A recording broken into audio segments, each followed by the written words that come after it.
My husband threw me out on the street like trash after 15 years together, with no money, no home, absolutely nothing. When I used the old card my father had left me, the bank manager went pale and said, "Ma'am, quickly, you need to see this."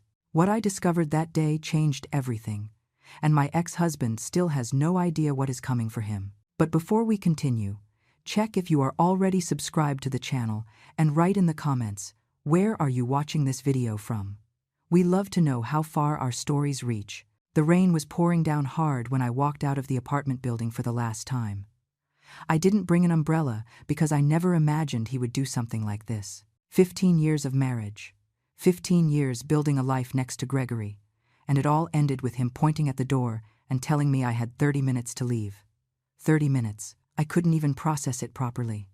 I had just returned from Ohio, where I spent 3 weeks caring for my mother who had suffered a stroke. I was exhausted, desperate to get back home, dreaming of sleeping in my own bed. When I put the key in the lock and it didn't work, I thought it had demagnetized. I rang the doorbell. Gregory opened the door with a cold expression I had never seen before. He was wearing that designer shirt I had given him for his birthday, but there was a lipstick stain on the collar. Wine red lipstick, not my shade. "You're back?" was all he said. I felt my stomach knot. Something was wrong. Very wrong. "Why isn't the key working?" I asked, still not understanding. "Because I changed the locks," he said it so naturally I thought I had heard him wrong. But then a feminine laugh echoed from inside, coming from our bedroom. A young, lively voice, without a shred of shame. "Greg, who is it? If it's the doorman, tell him to get lost." She appeared at the door wearing my silk robe. The robe I bought on a trip to Paris. That expensive robe Gregory had complained cost too much. And now it was on the body of a girl who couldn't be more than 25. I recognized her face, a digital influencer, the kind who posts photos on yachts and at fancy restaurants. Chloe Algo. She had almost 200,000 followers on Instagram. She looked me up and down. My wrinkled jeans from the trip, my simple blouse, my hair thrown up in a messy bun.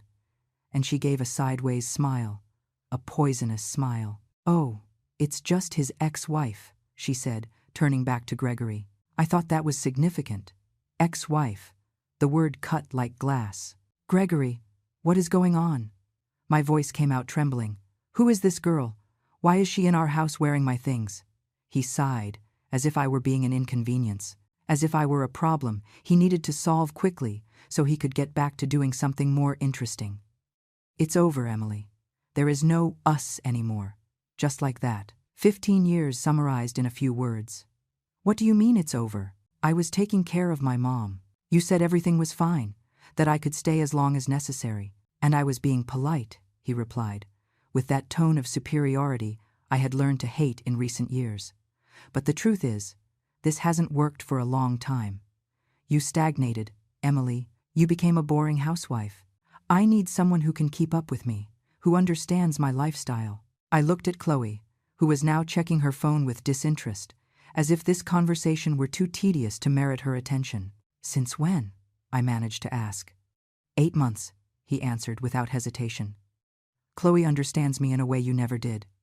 8 months. While I was waking up early to make his coffee the way he liked it, while I was organizing his corporate parties, while I pretended not to notice he was becoming more distant, he had already replaced our entire life with another woman. "Walk with me downstairs," Gregory ordered. "Let's resolve this in a civilized manner, without a scene." He guided me to the elevator. We went down in silence. In the lobby of the building, where we had lived for 10 years, in an exclusive neighborhood in Manhattan near Central Park, where I greeted the neighbors every morning, he took me to a discreet corner, away from prying eyes. "I already filed for divorce 3 weeks ago," he said, pulling an envelope from his pocket. "Everything is here, signed and filed. The apartment is in my name. The cars too. I already emptied the joint accounts." My world spun. "You can't do that. I have rights." "Rights?" He laughed. "Emily, you haven't worked in 10 years. You lived off me all this time. If you want to fight in court, go ahead. But you will spend money you don't have on lawyers, and you will lose anyway. Accept it and move on." The doorman approached, bringing my suitcase. That old suitcase I had used for the trip to Ohio. Gregory took it and placed it at my feet with indifference. Your clothes are in there. The rest I threw out. It wasn't worth anything anyway. I looked at the suitcase. 15 years fit into one worn-out bag. You can't leave me with nothing, I whispered, feeling the tears starting to burn. Gregory, please. If you don't make a scene, maybe I'll give you some financial help. About $500, so you can go see your mother and stay there until you get organized. $500, as if that compensated for 15 years of my life. Some people in the lobby stopped to watch. Whispers, pitying looks. Gregory noticed and got irritated. Stop making a scene, he said, raising his voice. Security. 2 security guards approached. I knew both of them, Mr. Henderson and Mr. Miller, who always greeted me with kindness. Now they were there to escort me out. Excuse me, Mrs. Emily, Mr. Henderson said softly, taking my suitcase. We don't want to do this, but I understand. I interrupted him, trying to maintain some dignity. I looked back one last time. Gregory was already returning to the elevator, phone to his ear, probably talking business with someone, as if I had never existed. The glass doors of the building closed behind me, isolating me from 15 years of my life. I stood there on the sidewalk, under the rain that was now falling harder, with an old suitcase and an envelope full of papers that made my humiliation official. The world kept moving around me, yellow taxis passing by, people running to shelter from the rain, the city indifferent to my despair. I started walking aimlessly, dragging the suitcase through the wet streets. I couldn't go back to Ohio in this state. My mother was still recovering, too fragile to handle this news. I didn't have close friends in the city. I had lost contact with everyone when I got married, absorbed completely into Gregory's world. Night fell quickly. The city lights turned on, bright storefronts, crowded restaurants, couples laughing. I was invisible, a wet and lost shadow. I went into a cheap diner and ordered a coffee. I opened my wallet. I had $20. That was all I had left in the world. $20. It wasn't even enough for a night in a decent hotel. My phone was at 5% battery. I opened the banking app, trembling. The joint account Gregory and I had was at 0. He had taken out every last penny, including the money I had before I got married, a small inheritance from my grandmother. Everything. He took everything. I felt like screaming, crying, breaking something, but I could only sit there, staring at that screen with a 0 balance, while reality crashed down on me like an overwhelming weight. I was alone, with no money, no home, no one. That was when I saw the card. It was hidden in the deepest compartment of the wallet, behind an old photo of my father. The card was dark blue, somewhat faded at the edges, with the logo of a bank I didn't even remember existed anymore, Heritage National Bank. I took the card with trembling fingers. The last time I had seen this was 15 years ago, when my father gave it to me before I got married. I remembered the conversation as if it were yesterday. We were in his small office in Ohio, between stacks of papers and the smell of stale coffee. My father owned a small grocery store, nothing huge, but enough to live well.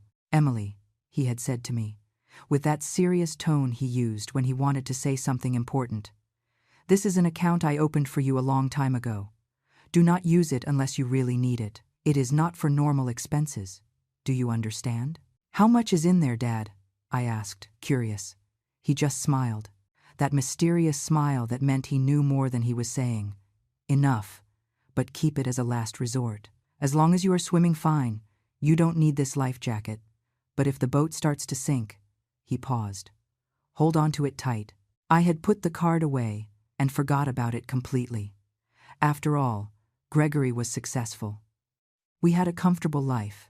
I never imagined that one day I would need a life jacket. Now, sitting in that cheap diner, with $20 in my pocket and a destroyed life, my father's card was my only hope. Maybe there were a few $1,000s there, enough for a bus ticket to Ohio and a few months' rent for a simple room. It wasn't much, but it was a start. I paid for the coffee and left. The rain had stopped, but the air was cold and damp. I needed to find a branch of Heritage National Bank. I checked my phone, 3% battery now, and searched. There was a branch 20 minutes away. It opened at 9 in the morning. I looked at the clock. It was almost 11 at night. I would have to wait until the next day. I spent the night at a bus stop, hugging my suitcase, trying not to sleep for fear of being robbed. The cold got into my bones. Some people walked by and looked with pity or disdain. A lady stopped and offered me a bagel. I accepted, swallowing my pride along with the food. When the first glow of dawn appeared, I got up and went to a public restroom. I washed my face. I tried to fix my hair. I straightened my clothes. I wanted to look minimally presentable to enter the bank. At 9 o'clock sharp, I was in front of the branch. It was an old building, but well preserved. Very little movement. I went in and took a number. I was called almost immediately. The teller was young. He couldn't be more than 25. His name tag said Tyler. He smiled professionally. "Good morning. How can I help you?" I put the faded card on the counter. I forgot the PIN. I wanted to know the balance. Tyler took the card and his eyes widened a bit. "Wow, this card is very old, a model from about 20 years ago." He typed some data into the computer. "Can you show me your ID?" I handed over my driver's license with trembling hands. He typed a few more things. The screen took a while to process. Tyler frowned. "How strange," he murmured. My heart raced. "What is it? Is it blocked? Is there a debt?" "No, it's not that." He looked at me, then at the screen, then at me again. "It's just that. This card is linked to a special account, a corporate account, and it has a security code I've never seen." "Corporate?" I didn't understand anything. My father had a small grocery store, not a big corporation. Just a moment. Tyler stood up abruptly. "I need to call the manager. This is above my clearance level." He disappeared through a side door. I sat there, feeling a mix of fear and hope. Was there a problem? Had my father left debts? A few minutes later, a man of about 50 appeared. Gray hair, reading glasses hanging around his neck, serious expression. His name tag said Patrick Reynolds, manager. He looked at me differently, with respect. "Mrs. Emily Carter?" he asked, verifying my ID. "Yes, please. Come with me to my office. We need to talk in private." My heart was beating so hard it felt like it would come out of my mouth. I took my suitcase and followed him to a small office with frosted glass walls. He closed the door and offered me water. "Mrs. Emily," he began, sitting behind the desk, "the account linked to this card is a very special account." "Special how?" He took a deep breath, as if trying to find the right words. "Your father, Arthur Carter, opened a corporate structure 23 years ago. A family trust called SEA Investments. He deposited and invested money religiously for years, with a very specific clause." I wasn't understanding anything. What kind of clause? Patrick turned the monitor toward me. The screen showed an account with numbers that made no sense to me. Many zeros. The clause stated that you would only have full access to this account when you met one of two conditions. Either when your father passed away, or when you found yourself in a situation of extreme financial need. My throat went dry. Extreme need. Your father was very specific. He programmed the system so that if you used this card after years of inactivity, and if your personal accounts were at zero, that would automatically trigger the transfer of control to you. I looked at the screen. Those numbers. They couldn't be real. How much? How much is in there? My voice came out almost in a whisper. Patrick adjusted his glasses.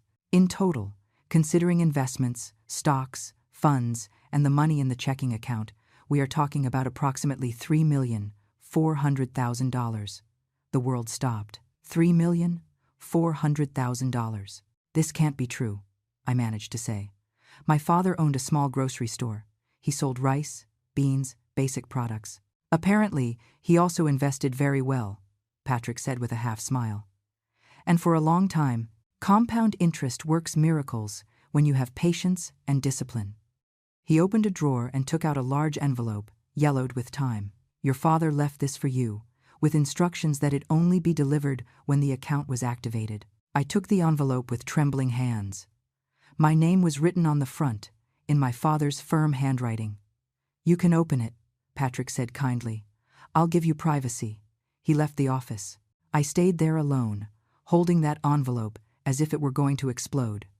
I tore the edge carefully and took out several sheets of paper. The first was a letter, handwritten. My dear Emily, if you are reading this, it means something went very wrong or I am no longer here. Either way, I want you to know that everything I did was thinking of your future. I grew up poor. Daughter, very poor. I saw my mother suffer from not having money to eat. I saw good women be destroyed by bad men because they had no choice, because they depended on them for everything. When you were born, I swore you would never go through that you would always have a choice. I worked hard all my life. The grocery store made a profit. But it wasn't just that. I invested every penny I had left over. I learned by myself, reading books, studying the market. I made mistakes, but I learned from them. I created this trust in secret because I didn't want any man to get close to you for money. I wanted you to choose for love, not out of necessity. But I also wanted that if one day you needed it, you had something to lean on. The extreme need clause was intentional. If you are reading this now, it is because you are going through something difficult, and I want you to know you are not alone. I took care of you, even after I was gone. Use this money wisely, not for revenge, but to build your own life, a free life where you depend only on yourself. Be strong, my daughter. You were always stronger than you imagined. With all my love, your father. Tears fell on the paper, staining some words. But they weren't tears of sadness. They were of gratitude, of love, of understanding. My father had protected me even after death. I wiped my eyes and took a deep breath. Patrick returned to the office, bringing more papers. There are some decisions that need to be made, he said. The trust holds shares in some companies, investment funds, and a small rural property in upstate New York. Everything needs your signature now that you are the legal holder. I looked at those papers. Each one represented years of my father's silent work, years planning my future while I lived without a worry. I need 3 things now, I said, surprised by the firmness of my own voice. Patrick picked up a pen. Tell me. First, I need cash. I literally have nothing. We can make an immediate withdrawal of up to $2,000. More than that requires prior notice. $1,000 is fine. Second, I need a safe place to stay. A discreet hotel where my ex-husband can't find me if he looks. Patrick nodded. I know a hotel that accepts corporate bookings. Discreet, secure, no questions asked. And third, I paused. I need a lawyer. The best divorce lawyer you know. Someone who isn't afraid to fight rich people. Patrick smiled, for the first time, a true smile. I know the right person. Catherine Sterling, Kate. She is relentless, specialized in asset division cases where one of the spouses tries to hide wealth. Perfect. I left the bank 3 hours later with a purse containing $1,000 in cash, 3 corporate credit cards, a stack of documents about my new assets, and Kate Sterling's number written on a piece of paper. I wasn't the same woman who had entered. My first stop was at a clothing store. Nothing extravagant, but clean. New clothes that made me feel human again. I bought 2 pairs of pants, 3 blouses, underwear, a light jacket, and a pair of comfortable shoes. I changed right there in the fitting room and threw the old clothes in the trash. Then I went directly to the hotel Patrick had indicated. It was discreet, as promised. An old, renovated building in Midtown, without a flashy doorman, a sober entrance. I checked in under the trust's name as a corporate entity. The room was small but clean. Hot shower, firm bed, silence. I took the longest shower of my life, letting the hot water wash away all the dirt, fear, and humiliation of the last 24 hours. When I got out of the bath, I looked at myself in the steamed-up mirror. My face was still tired, but my eyes had something different, a determination that wasn't there before. I called Kate's number. Sterling and Associates, a professional female voice answered. I would like to speak with Catherine Sterling. It is urgent. Miss Sterling is in a meeting. Can I take your contact information? Please, tell her it is Emily Carter. Patrick Reynolds from Heritage National Bank recommended her. It is about a divorce case with asset concealment. There was a pause. Just a moment. Less than a minute later, another voice answered, deeper, firmer. Emily? This is Kate Sterling. Patrick called me earlier. I am aware of the situation. Can we meet today? Today? I was surprised by the speed. The faster we start, the better. Your husband thinks you have no resources to fight. As long as he believes that, we have the advantage. Can you come to my office in 2 hours? I can. Excellent. Bring all the documents you have about the marriage, assets, joint accounts, everything. And Emily? Yes? You did the right thing by looking for me. We are going to get back what is yours. I hung up the phone with my heart beating fast. For the first time in 2 days, I felt something that wasn't despair. It was anger. Anger for having been used, discarded, humiliated. And anger was a much better fuel than fear. I separated all the papers I had. The marriage certificate, copies of old bank statements, the envelope Gregory had given me with the divorce already resolved. I put everything in a folder and left for Kate's office. The firm was in a commercial building in Financial District, on the 40th floor. The waiting room was modern, with gray walls and well-cared-for plants. The receptionist offered me coffee while I waited. It didn't take 5 minutes. A woman of about 45, dark hair pulled back in a bun, thick-rimmed glasses, and an impeccable suit appeared at the door. Emily? She extended her hand. Kate Sterling. Let's talk. We entered a spacious office, with a large desk covered in law books and a computer. The walls were lined with diplomas and certificates. Kate was clearly someone who knew what she was doing. She sat down, took a pen and a notepad. Tell me everything. From the beginning, I told her. How I met Gregory in college, how he was charming and ambitious, how we married shortly after I graduated, how he convinced me not to work, saying he wanted to support me, that I deserved a comfortable life. How over the years I lost my independence, my friends, my identity. I told her about my sick mother, about the trip to Ohio, about returning and finding another woman in my house, about being kicked out with a suitcase and $20 in my pocket. Kate wrote everything down, without interrupting. When I finished, she put the pen on the desk and looked me straight in the eyes. Your ex-husband made several serious mistakes. Mistakes? First, he filed for divorce without your signature. That invalidates the entire process. Second, he emptied joint accounts without your knowledge or authorization. That is a crime. Third, there are assets acquired during the marriage to which, legally, you are entitled to half. I felt a wave of hope. But he said everything is in his name. And it probably is. Men like your ex-husband are smart. They put everything in their own name. Sometimes they use shell companies, nominee accounts, but that doesn't matter. Kate smiled. It wasn't a nice smile. It was the smile of a predator seeing prey. What matters is that he underestimated you, and that is going to cost him dearly. What are we going to do? Kate opened her laptop. First, we are going to annul the fraudulent divorce he filed. That gives us a basis to file a real lawsuit where you will have a voice. Second, we are going to investigate his entire net worth. Companies, accounts, real estate, investments, everything. I have contacts who do that kind of forensic accounting. Won't that be expensive? It is. But from what Patrick told me, you have resources now.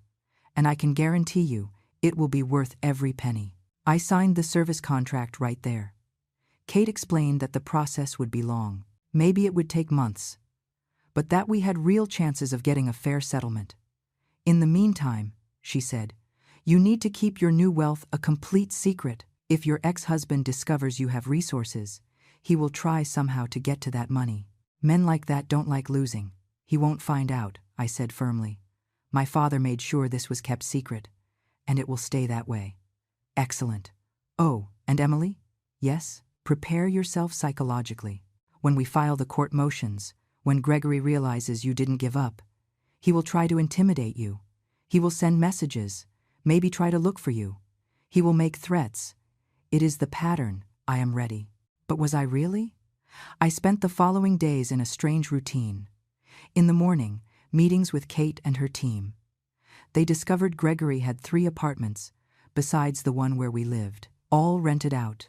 They discovered accounts in 2 different banks, investments in startups, even a small stake in a famous restaurant. All hidden, all in his name or companies he controlled.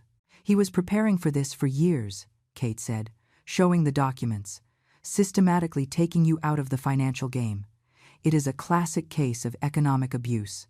Economic abuse. I had never heard that term, but it made sense. Gregory had made me dependent on him, on purpose, and now he thought he could get rid of me without consequences. In the afternoon, I met with Patrick at the bank to better understand my own investments. My father's trust held shares in solid companies, fixed income funds, even some crypto assets he had bought years ago and were now worth a fortune. "Your father was a visionary," Patrick said with admiration. "He understood the market better than many professionals." 1 week after being kicked out of the house, I was sitting in a coffee shop near the old building where I lived.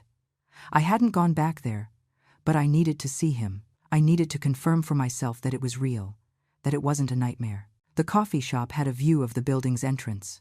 I ordered a cappuccino and pretended to read a book while I watched.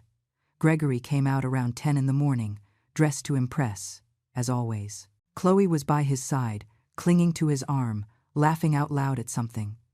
She was wearing a very expensive dress I recognized from a shop window I had seen last week. It cost almost $5,000. He was supporting her the same way he had supported me. The difference was, she was young, pretty, visible, a trophy for him to show off. I felt a twinge of something that wasn't exactly jealousy. It was pity. Pity for her, for not knowing she would be discarded too one day. Pity for him, for being so empty he needed external validation all the time. My phone rang. It was Kate. "Emily, we have news. I got a court order to freeze Gregory's accounts temporarily. The judge accepted our arguments about the illegal emptying of the joint accounts." "You froze his accounts?" "All the ones we could identify so far. He can't move anything until the case is judged. And there is more. We filed the request for annulment of the fraudulent divorce. He will receive the notification today." I looked out the coffee shop window. Gregory and Chloe were getting into an imported car, laughing, with no idea what was about to happen. "Perfect," I said. "Thank you, Kate. It is just the beginning. Now comes the interesting part." I hung up and watched their car disappear around the corner. The game had begun, and this time I had aces up my sleeve he didn't even dream existed. The legal notification reached Gregory on a Tuesday morning. I know because Kate called me as soon as the process server confirmed delivery. "He received it personally," she said, with satisfaction in her voice. "And from the reports, he didn't react well." "What do you mean he didn't?"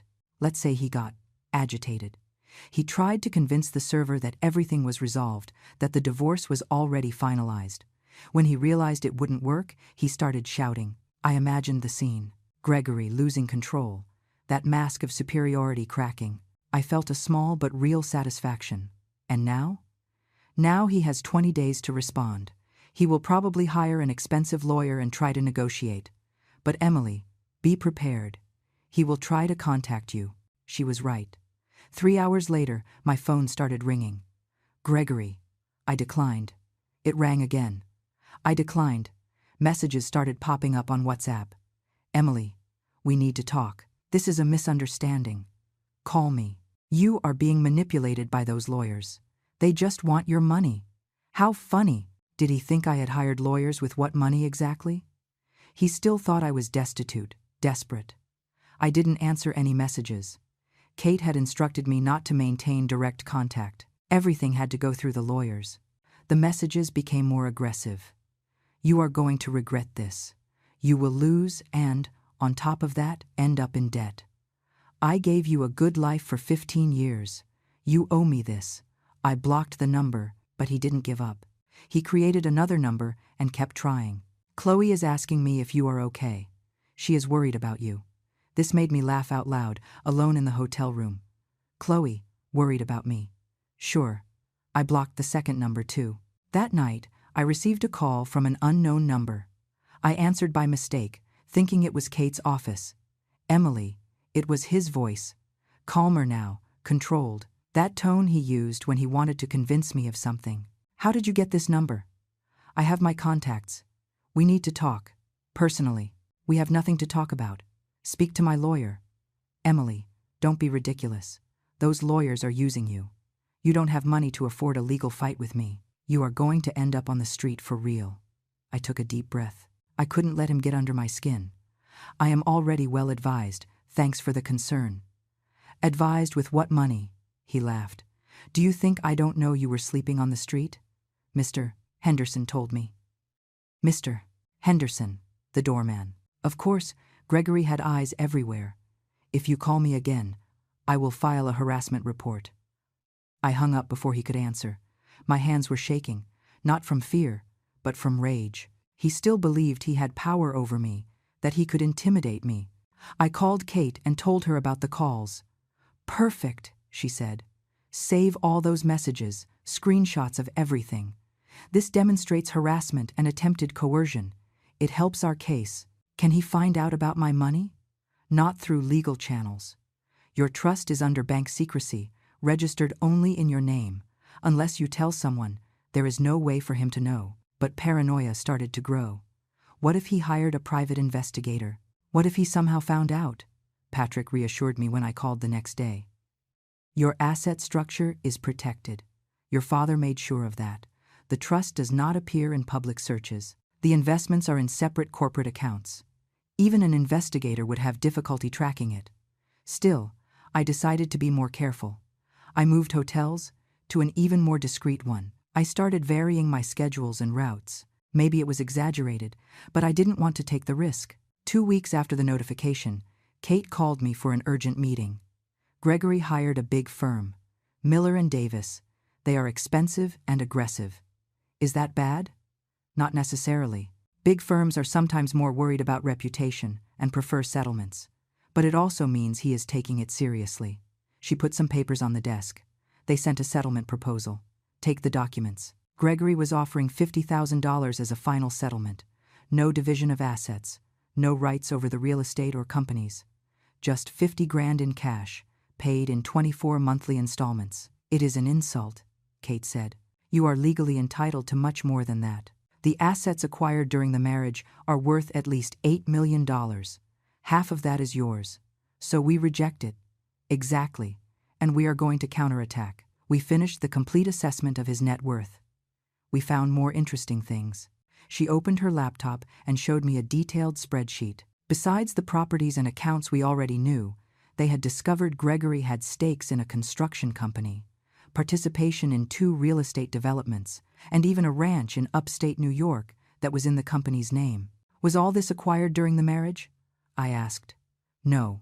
Part was before, but it grew a lot during. And by law, the appreciation of assets during the marriage is divided. She showed me complex calculations, projections, comparisons. My head was spinning with so many numbers. How much do you think we can get? Kate smiled. If we win everything we are asking for, between $1 and $2 million, plus alimony for the years you dedicated to the marriage and gave up your career, $1 to $2 million, added to what I already had from my father, would be almost $5 million. It wasn't about the money, I repeated to myself. It was about justice. It was about not letting him get away with it after treating me like trash. Let's move forward, I said.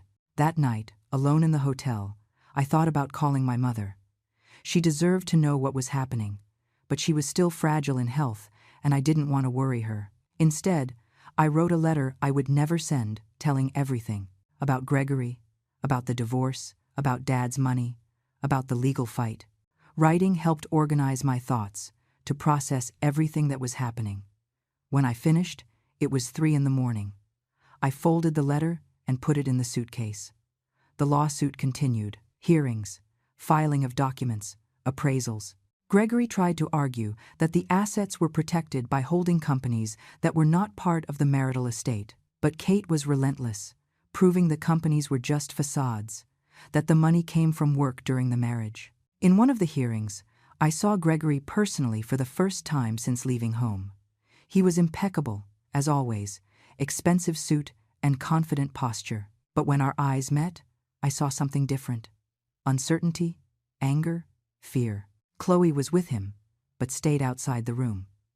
Through the window, I saw her on her phone, bored, probably posting some photo for Instagram. During the recess, Gregory's lawyer approached Kate. My client is willing to increase the offer. $100,000, cash. Kate didn't even consult me. My client is not interested in settlements. See you at the next hearing. The lawyer's face tensed. He went back and whispered something to Gregory, who looked at me with pure hate. I left the courthouse with Kate. Why didn't you accept even to negotiate? I asked. Because they are afraid. When they are afraid, it is because we know too much. The more we press, the better the final result will be. And she was right. A week later, a new proposal. $200,000. We rejected it. $300,000. We rejected it. With each rejection, I saw Gregory getting more desperate through the messages he insisted on sending from different numbers. You are being greedy. Those lawyers are manipulating you. You are going to destroy me out of pure revenge. Revenge.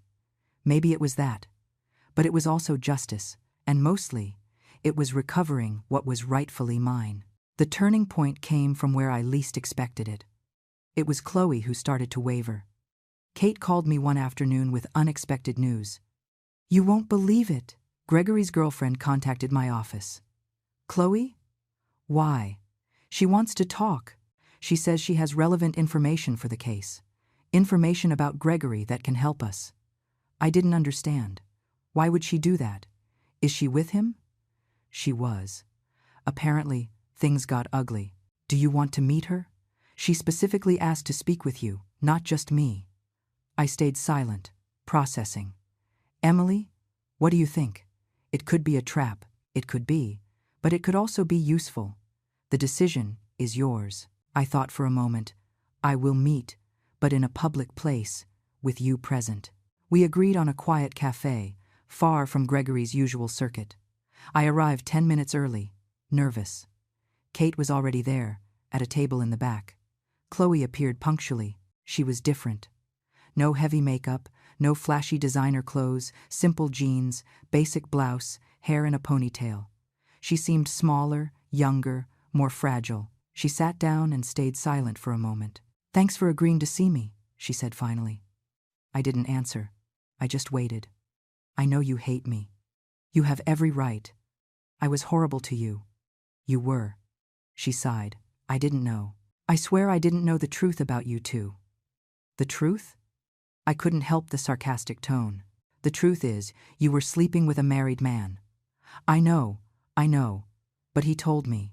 He told me you two had been separated for months, that you knew about him and that everything was fine, that it was just a matter of time for the divorce to go through. And you believed him? She blushed. I wanted to believe him. He was so convincing, so charming. He made me feel special. Her hands were shaking around the coffee cup. But after you left, things changed. Kate leaned forward. Changed how? He started controlling everything. My phone, my social media, my outings. He said it was because he loved me, because he was jealous. At first, I found it cute. She laughed humorlessly. How stupid was I? Why are you telling us this now? I asked. Chloe took a deep breath. Because he kicked me out, the same way he kicked you out. Last week, he simply said he didn't want me anymore, that I was being too needy, too dramatic. He told me to leave with a suitcase and $50. So that was it. Gregory had discarded her too. And you want revenge? Kate said bluntly. I do. But I also want to do the right thing. Chloe looked at me. You didn't deserve what he did, and I helped him do it. I want to fix this. What kind of information do you have? I asked. Chloe took a USB drive out of her purse. While I was there, he took work calls at home. I started paying attention, and I started recording. Kate took the USB drive like it was gold. Recording what? Conversations of him about business. There is a building he is constructing in Brooklyn. He used cheaper material than specified in the project, and there are audios of him agreeing to bribes with an inspector to pass an inspection. Silence fell over the table. This is... Kate paused. This is very serious. I know. When he kicked me out, I got angry. But I also got scared. If he did this to you, to me, how many other people did he do it to? And those buildings of his. There are people living in those buildings. If he used bad material... She was right. This went far beyond divorce and asset division. It was a crime. Why didn't you take this to the police? I asked. Because I'm afraid of him. He has expensive lawyers, contacts. I am nobody. But you. She looked at me. You are fighting him. And from what I saw in the lawsuit, you are winning. I thought this could help. Kate analyzed the USB drive. I'm going to need a technician to verify the authenticity of these audios, and you will need to sign a document confirming it was you who recorded it in your own handwriting. I'll sign it, whatever is necessary.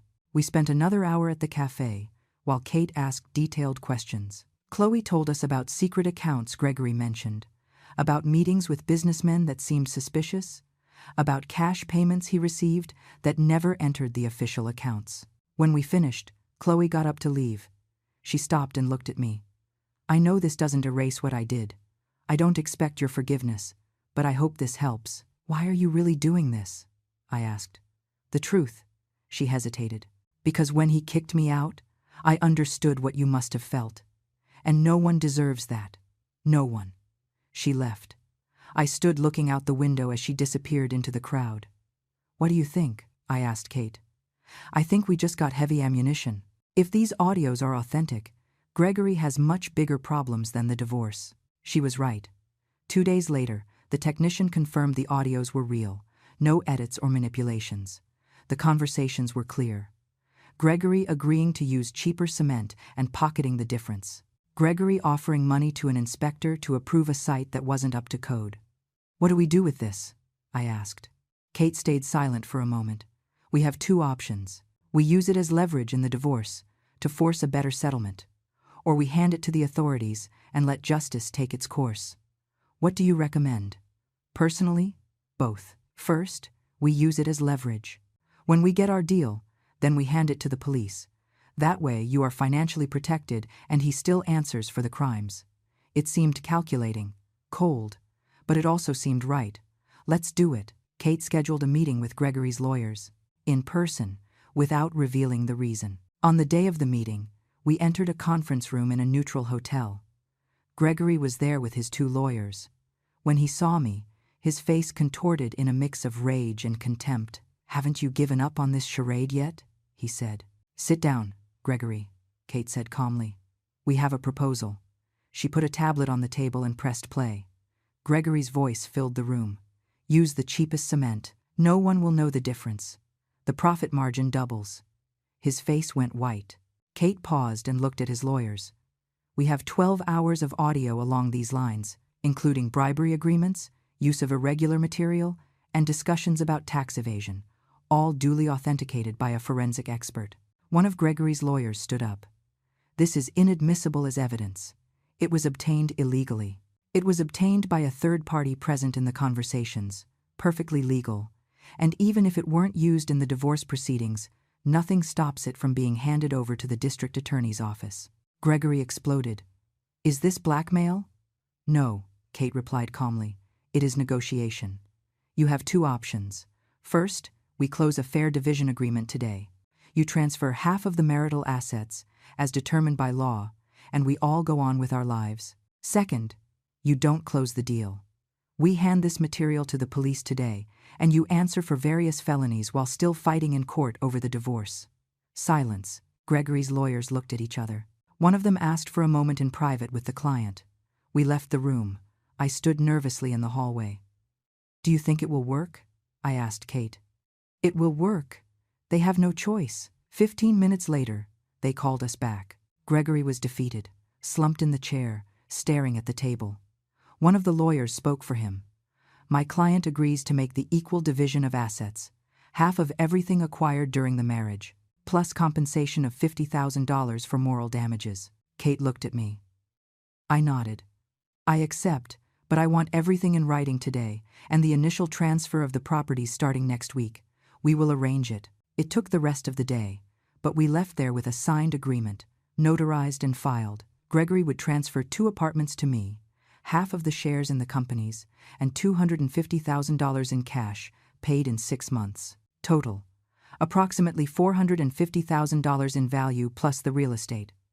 When we left the hotel, it was already night. Kate hugged me. You did it. You got justice. But it didn't feel like a victory.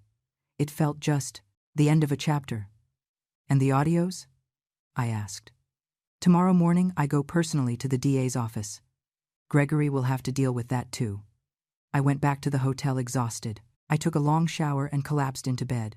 For the first time in months, I slept deeply. 2 days later, The news hit the papers. Manhattan construction developer investigated for fraud and corruption. Gregory's photo was on the front page, leaving the precinct with a grim face. My phone rang. It was Chloe. "Did you see?" she asked. "I saw.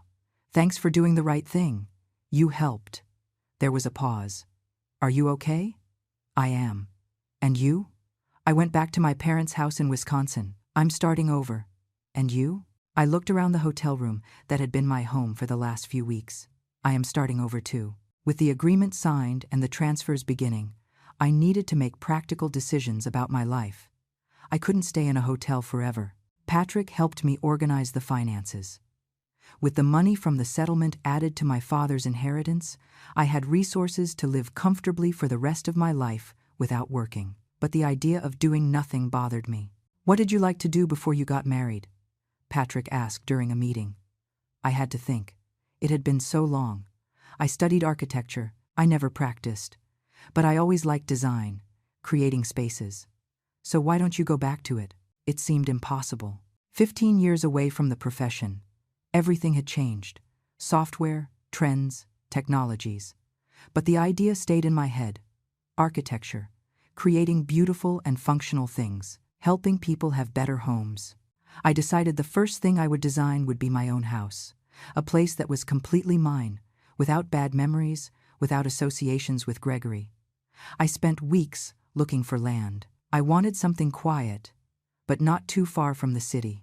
A place where I could start over. I found a perfect plot in a gated community in Westchester, 40 minutes from the city center. Lots of trees, view of the hills, silence. I bought it in cash. I hired an architect to help me with the technical details, but the design would be mine. I spent hours drawing, imagining every room, every detail.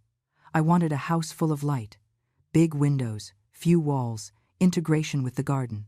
An open, airy space where I could breathe. A large office, because I was determined to go back to studying, to updating myself. A library, because I always loved books, but Gregory thought they took up too much space. A spacious kitchen, because I had discovered I liked cooking when I did culinary therapy at the hotel. And a comfortable guest room. For my mother, when she could come to visit me. Construction would take 8 months. Meanwhile, I rented a small but cozy apartment in Brooklyn Heights. I bought new furniture. Nothing too expensive, just enough to feel at home. It was strange at first. The solitude. There was no one asking where I was, what I was doing, when I was coming back. I was free. And freedom, I discovered, can be terrifying. I started therapy. A psychologist named Dr. Laura, specialized in women leaving abusive relationships. Yes, abusive. I took a while to accept that term, but it was the truth. Gregory had subtly controlled me for years, financially, emotionally, and socially. "You are going to need to relearn who you are," said Dr. Laura in the first session, because you probably spent so much time being who he wanted you to be that you forgot who Emily really is. And she was right. Simple things confused me. What kind of music did I like? What food did I prefer? How did I like to spend my free time? I started experimenting. I went to art exhibitions, alone. I watched movies Gregory hated. I ate in restaurants he found too simple. I bought clothes he would say didn't look good on me. And little by little I was rediscovering myself. I discovered I liked waking up early and walking in the park, that I loved jazz, but I had never listened to it because Gregory only listened to electronic music, that I felt good in jeans and sneakers without needing to be always dressed up. I also decided to tell my mother everything. I traveled to Ohio and spent a weekend with her. She was already better from the stroke, stronger. When I told her about the divorce, about Gregory kicking me out, about Dad's money, she cried. "I knew something was wrong," she said. "Your father always distrusted Gregory. He said he had cold eyes, but you seemed happy, so we didn't want to interfere. I thought I was happy, or I had convinced myself of that." She held my hand. "Your father was very wise. He knew one day you might need that security." We sat in silence for a moment. "He would do that for you too, if he could," I said. "I know. He was a good man." Before returning, I visited my father's grave. I brought flowers and stayed there for a while. "Thank you, Dad," I whispered. You saved me even after you were gone. And I promised to use this the right way, the way you would like. Months passed. The house was taking shape. I visited the site every week, following every stage. It was exciting to see something that had been born in my head becoming real. I started an online refresher course in architecture. It was challenging, but good. My brain was rusty, but little by little I got back into the rhythm. During that time, Gregory disappeared from my life completely. I knew from the news that he was facing several lawsuits, from the construction company, from clients who had discovered the frauds, from the DA. Chloe also disappeared from social media. I hoped she was okay, rebuilding her life far from all that. One afternoon, I received a call from Kate. "Emily, we managed to finalize all the transfers. Both apartments are in your name. The shares were transferred, and the last payment hit the account. Officially, your divorce is complete. Complete. 15 years of marriage summarized in bank transfers and paperwork. But I didn't feel sadness. I felt relief. That night, I made a list of everything that had happened in the last year, from the broken woman on the sidewalk to where I was now, owner of properties, with money in the bank, building my own house, going back to school. It wasn't the life I had planned. It was much better. 6 months after the agreement, I received the call I was waiting for. "Emily, the house is ready," said the architect. "You can move in whenever you want." I went there the same day. I entered through the front door and stood in the foyer, just feeling. It was perfect. Exactly as I had imagined. Light coming in from everywhere. Spacious but cozy spaces. Every detail thought out with love. My house, my space, my new beginning. I moved in little by little, without hurry. Every piece of furniture chosen with care, every object with meaning. No ostentation, nothing to impress anyone.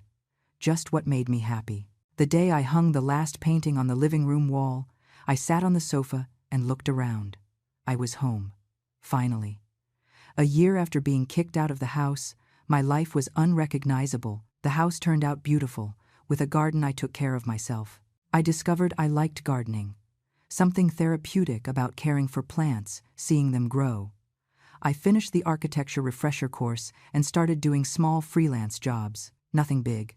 Just remodeling projects for acquaintances. But it was rewarding to use my creativity again, to create spaces that made people happy. Patrick suggested I do something more with my financial situation. "You have resources. Why don't you invest in something that makes a difference?" The idea stayed in my head. Difference how? It was during a therapy session that I had the idea. "How many women are in the situation you were in?" asked Dr. Laura. "Trapped in bad relationships because they don't have financial independence. Without professional qualifications because they gave up everything for marriage. Without a support network because they isolated themselves. Many." The answer was many. What if I could help? I thought aloud. What if I created something for women in that situation? The idea grew. I talked to Patrick, to Kate, to other professionals. And little by little, the project took shape. I created an NGO called New Dawn. The goal was to help women leaving abusive or difficult relationships to rebuild their lives. We offered free legal accompaniment through a partnership with Kate's firm, professional training courses, financial guidance so they could learn to manage money, and psychological support because I knew firsthand how important that was. I rented a small space in Midtown. Nothing fancy, but functional. I hired a small team, a social worker, a psychologist, and an administrative coordinator. The project started small. In the first few weeks, we helped only 3 women, but word of mouth worked. In 2 months, we had a waiting list. The stories were similar to mine. Women who had been convinced to leave careers, to depend completely on their husbands, to erase themselves. Women who were now trying to rebuild from zero. One of them was especially impactful. Carmen, 38 years old, 2 children. Her husband had controlled every penny that entered the house for 15 years. When she tried to separate, he threatened to leave her with nothing. Kate took the case. In 4 months, we got not only a fair division, but also child support and a restraining order against the ex-husband who had shown himself to be violent. Carmen took an administration course we offered, got a job at a small company, and was rebuilding her life. "You saved me," she told me one day, with tears in her eyes. "No," I replied, "you saved yourself. I just gave you the tools." The work at the NGO filled me in a way I never imagined. Every woman we helped was a victory. Every story of overcoming reminded me why it was worth it. I also went back to having a social life. I made friends with other women from the NGO volunteer group. We went out for dinner, laughed, talked about everything and nothing. One of them, Julia, became especially close. She had gone through a difficult divorce years ago and was now a lawyer specializing in family law. "You know you are an inspiration to many women, right?" she told me one night while we drank wine on my terrace. I was surprised. I didn't do anything extraordinary. "Emily, you came out of the bottom of the well and created something beautiful. Not only did you rebuild your life, but you are helping others rebuild theirs. That is incredible. I hadn't thought of it like that. For me, it was just doing what seemed right.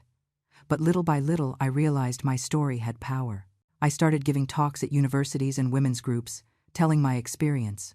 Not to brag, but to show it was possible to start over, no matter how lost the person felt. The talks led to more women seeking the NGO.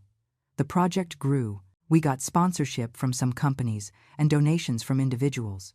We expanded to 2 larger rooms and hired more professionals. One day, I received an unexpected message. It was from Chloe. "Hi, Emily. I know you probably don't want to talk to me, but I wanted to tell you. I am studying at university, psychology. I want to help women who have gone through abusive relationships, like me and you. Thanks for showing it is possible to start over," I replied. "Congratulations on university. I hope you achieve your dream. And if you need an internship in the future, look for me.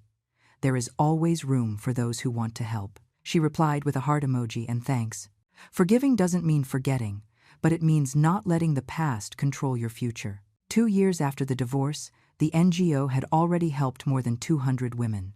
Some got fair divorces, others found jobs, others simply found the strength to leave bad situations. During that time, I avoided relationships. I wasn't ready. I didn't want to risk it again. But I didn't feel alone. I had my mother, who now visited me frequently. I had my friends. I had my work. I had my house. One afternoon, I was at the NGO office reviewing some cases when the receptionist alerted me. "There is a man here who wants to talk to you. He says it is personal." My heart froze. "Gregory? After all this time? Who is it?" He said he is David Harrison, university professor. He says he wants to talk about a project. I breathed relieved. It wasn't Gregory. David entered. A man of about 40-something, gray hair at the temples, reading glasses, kind smile, sociology professor. I discovered he was researching women in situations of economic vulnerability. "I heard about your NGO's work," he said. "It is impressive. I would like to form a partnership, bring my students to do volunteer work here. Learn and practice about the social issues we study in theory." We talked for almost 2 hours. David was passionate about his work. He spoke with enthusiasm about education and social transformation. It was contagious. "I would love that partnership," I said at the end. "When can we start? How about next week? I'll bring a group of students to see the space." "Perfect." He got up to leave, but hesitated at the door. "Emily, can I ask you a personal question?" "You can. Would you accept having a coffee someday, not related to work, just because I would like to know you better?" I was surprised. I didn't expect that. I don't know if I'm ready for that," I said honestly. He smiled, without pressure. "No problem. The offer remains open. If you change your mind, let me know." After he left, I kept thinking. 2 years had passed. Would I be ready? I called Dr. Laura. "What do you think? Am I ready to try again?" She laughed softly. "Emily, only you can answer that. But I'm going to ask you a question. Are you happy now?" "I am. And accepting going out with someone, would that change that? Would you be less happy?" I thought, not necessarily. Then maybe the question isn't if you are ready, but if you want to. Do you want to know that person better? Did I want to? I thought of David's kind smile, the way he spoke with passion about his work, the respect with which he had made the invitation. "I think so." "Then accept the coffee. It doesn't have to be anything more than a coffee. See how you feel. The following week, when David returned with the students, I told him yes. I accepted the coffee. We agreed for the following Saturday. Coffee with David was surprisingly normal. No pressure, no grandiose expectations. We talked about books, work, life. He told me about his amicable divorce years ago, about his 2 teenage sons he saw every weekend. There were no sparks, no drama, just a pleasant conversation between 2 people who had gone through difficult things and come out the other side. We went out other times, always without hurry, without commitment. Sometimes to the movies, sometimes a simple dinner, sometimes just a walk in Central Park. It took me more than 6 months to introduce him to my mother. I was afraid of her reaction, afraid of making a mistake. But my mother liked him immediately. He has kind eyes, she said after he left. Not like the other one. This one is good. David never tried to rush me, never questioned why I sometimes showed myself distant, why I struggled to trust completely.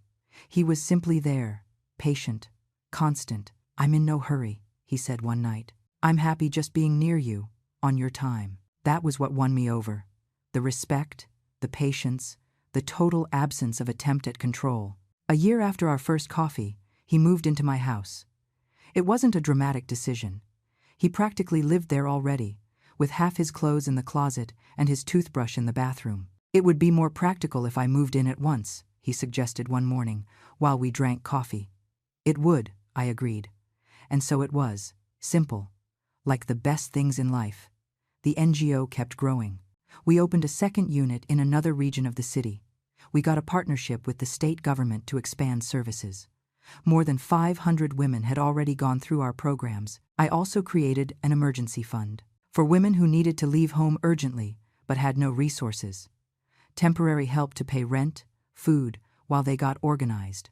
Exactly what I didn't have when I needed it. Sometimes when I was in the NGO office, I looked around and couldn't believe I had built that. From nothing, from despair, something was born that was changing lives. One afternoon, 3 years after the divorce, I received an unexpected call. It was a reporter from a national magazine. They wanted to do a feature on the NGO and my story. I hesitated. I didn't like exposure, talking about myself, but Julia convinced me. Think about how many women will read it and realize they are not alone, that they can leave, that help exists. I accepted the interview. The report came out 2 months later. Cover of the magazine, From the Ashes to a New Dawn. How Emily transformed pain into purpose. I found the title too dramatic, but the report was good. It told my story without sensationalism. It talked about the NGO. It included testimonials from women we had helped. What I didn't expect was the repercussion. My phone wouldn't stop ringing. Calls from TV shows wanting interviews, from other cities wanting to open NGO units, from women asking for help, and there was a specific call that surprised me. Emily? It's me, Chloe. We hadn't spoken for over a year. Hi, is everything okay? I read the report. It is beautiful, and I wanted to tell you. I graduated in psychology, and I wanted to know if the internship proposal still stands. I smiled. It does. When can you start? Next week? Perfect. Welcome to the team. Chloe became one of the best professionals at the NGO. She understood from her own experience what those women were going through. She managed to connect with them in a unique way.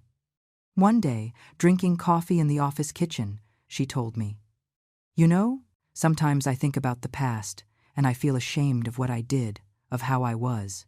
You were young. You were manipulated too. I know. But, even so, I helped hurt you. And you not only forgave me, but gave me a chance. People make mistakes, Chloe. What matters is what we do after." She wiped a tear. "Thank you. For everything." That night, at home, David was cooking, while I corrected some remodeling projects I had accepted. Freelance work was still something I did for pleasure, not necessity. "Are you happy?" he asked suddenly. I looked up. "What? Are you happy? With your life?" I thought about the question. I looked around my house. I thought about the NGO, the women we were helping, my friendships, my mother who was healthy and visited me regularly. I looked at David, who looked at me with so much affection. I am I replied with certainty. Happier than I ever imagined possible. He smiled. I'm glad to hear that. That night, before sleeping, I took the letter my father had written years ago. It was already yellowed, with marks of having been folded and unfolded many times. I reread his words. Use this money wisely, not for revenge, but to build your own life. I looked around. I had done exactly that. I hadn't used the resources to destroy Gregory, although he had destroyed himself with his crimes. I had used them to rebuild myself, to build something bigger than me, to help others. I hope you are proud, Dad, I whispered. I think I used the gift you gave me well. I put the letter back in the drawer and turned off the light. Tomorrow would be another day. More women to help, more stories to hear, more lives to transform, and I was ready. 5 years after that terrible day, I was kicked out of the house. My life was a testament to the power of starting over. The New Dawn NGO now had 4 units spread across the metropolitan area. We had a team of 23 professionals, lawyers, psychologists, social workers, teachers for training courses. We had already helped more than 1,200 women rebuild their lives. My work as an architect also blossomed unexpectedly. I started specializing in affordable housing projects, working with NGOs and cooperatives to create dignified spaces for low-income people. It was rewarding to use my talent for something that really mattered. I married David in a simple ceremony, just family and close friends. Nothing ostentatious, nothing to impress anyone, just people we loved, celebrating a love that had grown slowly, with respect and true partnership. This time, I maintained my financial independence, not out of mistrust, but out of wisdom. I had separate accounts, my investments in my name, and David not only supported this, but encouraged it. You fought hard for your independence, he said. I will never ask you to give it up. That was when I knew I had chosen correctly. My mother, now with stable health, moved into a small house I bought near mine. I saw her almost every day, and that healed something inside me. Lost time recovered. As for Gregory, I heard through third parties that he had lost practically everything. The investigations revealed a fraud network much larger than we imagined. He was convicted, served time, and today lived in a small town in North Dakota, working in an accounting office. His life of ostentation was over. I didn't feel joy with his fall, just a sense of justice served. He had hurt many people. I was just one of them. Now he was paying the price. One morning, I was at the NGO office when our receptionist alerted me of an unexpected visit. There is a woman here. She says you will want to see her. When I saw who it was, I froze. It was Sarah, the best friend I had in college and lost contact with when I married Gregory. Emily, she said, with tears in her eyes, I saw the report about you, about everything that happened. I am so sorry. I should have stayed in touch. I should have realized. I hugged her. It wasn't your fault. I isolated myself. I am the one who should apologize. We talked for hours. She told me about her life, her happy marriage, her 2 children. I told her about my journey, about falling and getting up, about finding purpose in pain. You were always strong, said Sarah. Even when you didn't realize it. We resumed the friendship as if 15 years hadn't passed. Some true connections withstand time and distance. On the 5th anniversary of the NGO, we held a big event. We invited all the women we had helped over the years. More than 300 attended. Each had a story of overcoming. Women who now had their own businesses, established careers, safe homes, women who had escaped violent relationships and were now independent and happy. During the event, Carmen, the first woman we helped, asked to speak. 5 years ago, I was lost, aimless, without hope. I thought I could never get out of that hole. And then I met Emily and the New Dawn team. She looked at me with tears in her eyes. You didn't just help me legally and financially. You showed me that I had value, that I deserved more. Today, I am an administrative manager at a company. I live in my own house, and my kids are safe and happy. None of this would be possible without you. When she finished, the whole room applauded standing up. I cried, not of sadness, but of gratification. That night, at home with David, we sat on the terrace with wine and stayed in silence for a while, just looking at the stars. "You saved many lives," he said. "I didn't save anyone. I just gave tools. They saved themselves. Even so, you transformed your pain into something beautiful. Not everyone achieves that." I thought about his words. It was true. I could have become bitter. I could have become cynical. I could have used my resources just to take revenge on Gregory. Instead, I chose to build. I chose to help. I chose to turn the trash into a garden. "Do you know what I learned from all this?" I said aloud. "That it's not what happens to us that defines who we are. It's what we do with what happens." David held my hand. "And you chose to do something incredible." Days later, I was reorganizing my home office when I found that old suitcase, the same one I carried the day I was kicked out. It was stored at the back of a closet, forgotten. I opened it carefully. Inside, the old clothes I wore that day, the envelope with the fraudulent divorce, and my father's faded blue card. I took the card and ran my finger over the worn surface. That small piece of plastic had changed everything. Not for the money it represented, but for the love it carried, for the care of a father who wanted to protect his daughter even after death. I decided to keep the card in a special way. I framed it together with my father's letter and put it on the wall of my office. A daily reminder of where I came from, what I overcame, and the love that brought me here. Looking at the frame, I thought of all the Emilys I had been. The naive girl who married for love, the wife who erased herself little by little, the destroyed woman on the sidewalk, the survivor who got up, the social entrepreneur, the happy and fulfilled woman I was today. All those Emilys were part of me, and all, in some way, were necessary for me to get here. My phone rang. It was Chloe, from the office. "Emily, a woman just arrived. Story very similar to yours.